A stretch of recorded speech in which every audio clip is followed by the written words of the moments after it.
Бүгін мектебімізде 2-ші, 3-ші, 4-ші, 5-ші және 9-ші, 11-ші сыныптар ата-ана өтініш негізінде кезекші сыныптарға біріктіріліп, өздерінің алғашқы сабақтарын бастады.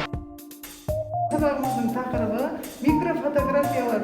2-ші сынып 14 топ, 3-ші сынып 17 топ, 4-ші сынып 12 топ, 5-ші сынып 12 топ, 9-ші сынып 10 топ, 11-ші сыныптар жаратылыстану бағыты 3 топқа, қоғамдық гуманитарлық бағыт 2 топқа жинақталып, 15 оқушыдан кезекші сыныптарға біріктірілді. Скоро мы с вами будем сдавать ЕНТ.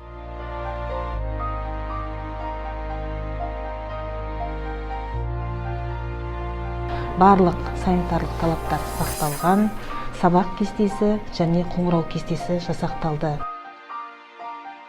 Осы оқу жылында барша ұстаздарға, оқушыларға сәттілік тілеймін.